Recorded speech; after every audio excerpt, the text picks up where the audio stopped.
Olá, gente! Antes de iniciar essa aula, deixa eu recomendar para vocês esse filme, O Patriota, com Mel Gibson. A leitura do livro História dos Estados Unidos. Eu fiz um resumo, hein? Eu fiz um resumo e gravei um vídeo. Se você quiser assistir, vou deixar aí na descrição, tá bom? Para você saber sobre o que é que o livro aborda. E também a Declaração de Independência você pode achar na íntegra neste livro aqui, A Invenção dos Direitos Humanos. Prontos para a aula de hoje?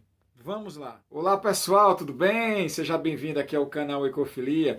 Vai deixando o seu like, se inscreve no canal, ativa o sininho para receber as notificações desse canal. Já fez tudo isso? Aí sim nós podemos dar continuidade à nossa aula. Se você perdeu a aula anterior, deixa eu te dar um conselho.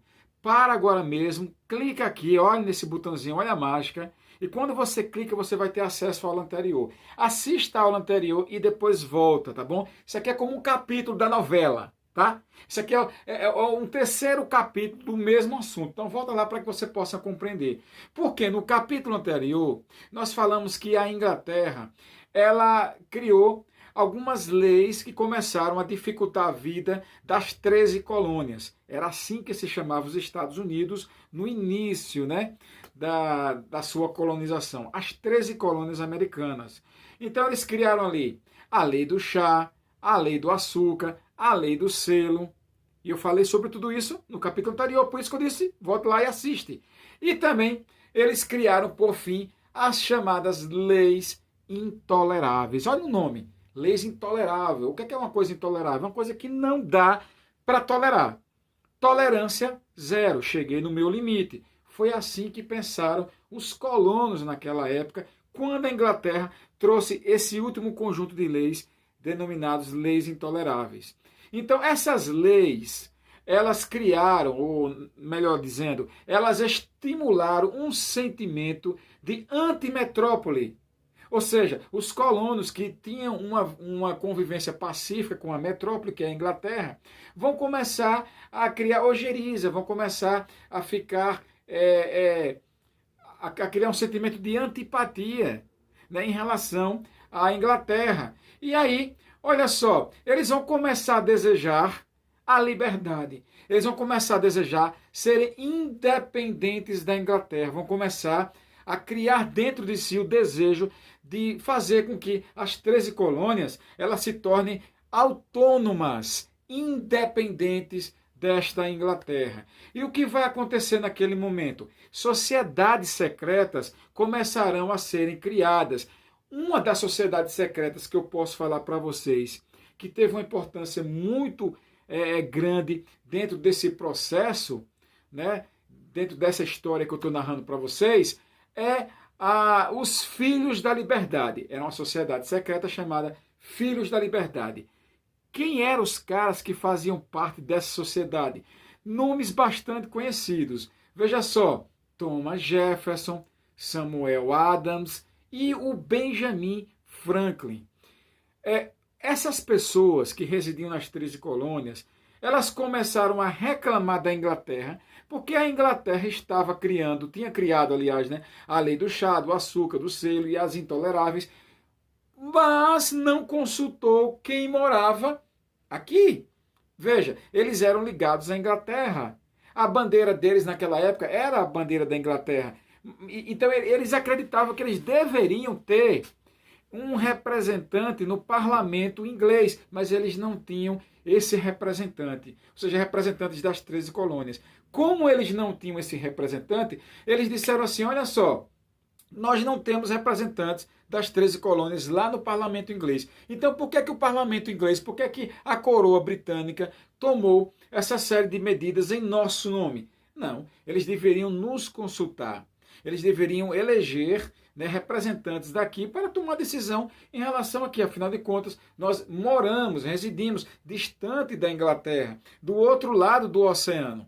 E foi justamente esse sentimento, né, de tomar decisão que fez com que eles observassem, aliás, olhassem para a coroa real como uma coroa tirânica que estava tomando decisão sem consultá-los. Portanto, eles viram que eles tinham agora uma legitimidade para se rebelar contra a coroa britânica. Já que a coroa britânica não respeitou nós, né, cidadãos ingleses que residimos aqui nas 13 colônias, já que eles tomaram decisão em nosso favor, significa que eles não têm respeito. Se eles não têm respeito por nós, nós também temos todo o direito agora de nos rebelarmos, de nos levantarmos contra a coroa.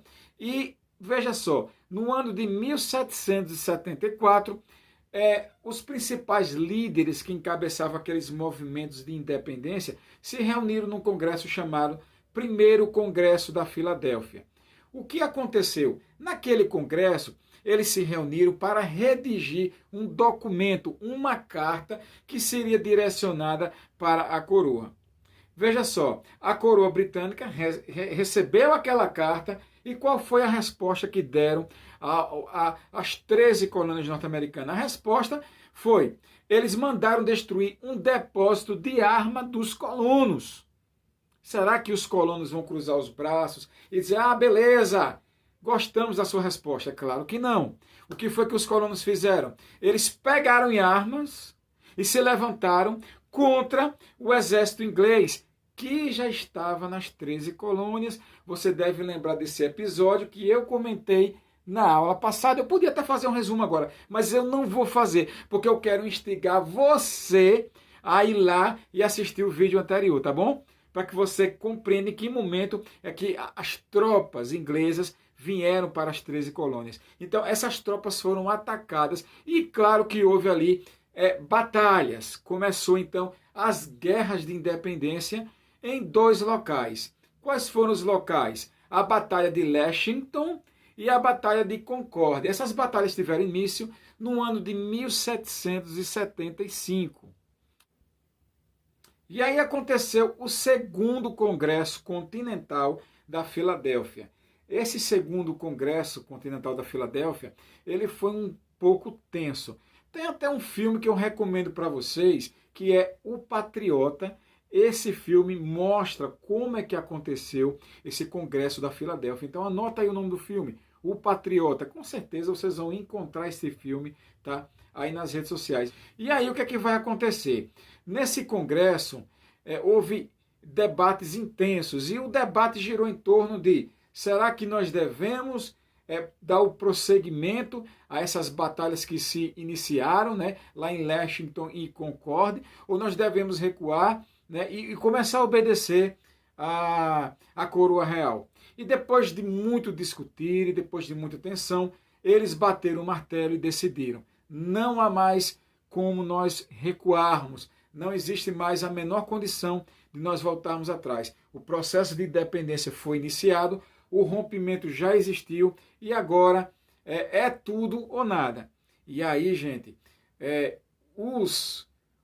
todos os patriotas, que era como eles chamaram ali, né, as pessoas que viviam nas 13 colônias, todos os patriotas foram convocados a se alistar no exército voluntário e a pegar em armas para lutar contra os chamados camisas vermelhas. Então, de um lado, nós tínhamos os patriotas, que eram as pessoas que residiam nas 13 colônias e queriam a independência, e do outro lado nós tínhamos as tropas chamadas de casacas vermelhas. Quem eram esses? Eram os soldados da Inglaterra. Nesse Congresso Continental da Filadélfia, eles acabaram nomeando George Washington como comandante dessas tropas.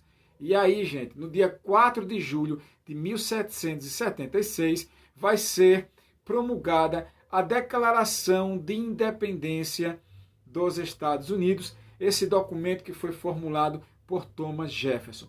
Se você quiser conhecer mais sobre a Declaração de Independência dos Estados Unidos, você pode pesquisar esse livro aí, tá em qualquer biblioteca, e lá no final nós temos um apêndice, e nesse apêndice você vai poder ter acesso à Declaração de Independência e você vai poder então ler. Entre as coisas que eles defendiam está aqui: vida, liberdade e a busca da felicidade. Ideias essas que foram formuladas, né, por John Locke, tá bom? Ou seja, nós estamos vendo aqui que os colonos americanos, eles beberam também um pouco, né, da questão dos iluministas, tá bom? Essa guerra ela não teve fim tão rapidamente. Foram 6 anos de guerra. Esse foi o período das guerras de independência das 13 colônias. Eles estavam lutando para que aquilo ali se tornasse o que é hoje, uma nação independente da Inglaterra. E aí, no ano de 1777, houve uma batalha que é muito importante, chamada Batalha de Saratoga. Qual a importância da Batalha de Saratoga? Foi a vitória dos patriotas. Os patriotas venceram aquela guerra e passaram uma imagem para os inimigos da Inglaterra. Quem eram os inimigos da Inglaterra naquele momento? Era sobretudo e principalmente a França.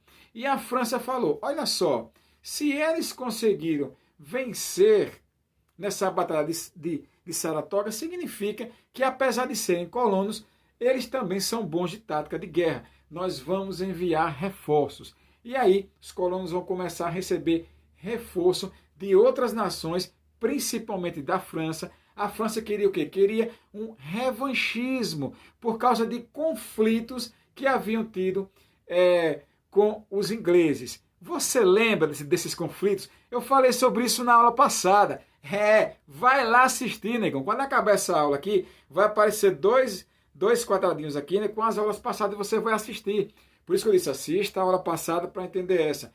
Se você não assistir, você vai ficar um pouquinho perdido. Mas vamos lá. Contando com esse reforço das tropas que vieram, né, do exterior, é claro que finalmente os colonos conseguiram vencer a Inglaterra. E aí eles vão conseguir aquilo que eles tanto queriam. O que é que eles mais queriam na vida naquele momento? O que eles queriam naquela ocasião era a independência das 13 colônias. E assim, em setembro de 1787, eles redigiram a Constituição. Olha que coisa interessante a Constituição. Aqui no Brasil nós já tivemos tantas das constituições e parece que essa última Constituição ainda não é suficiente. Mas os norte-americanos não. Eles redigiram em 1787 a sua Constituição e até hoje a Constituição é a mesma.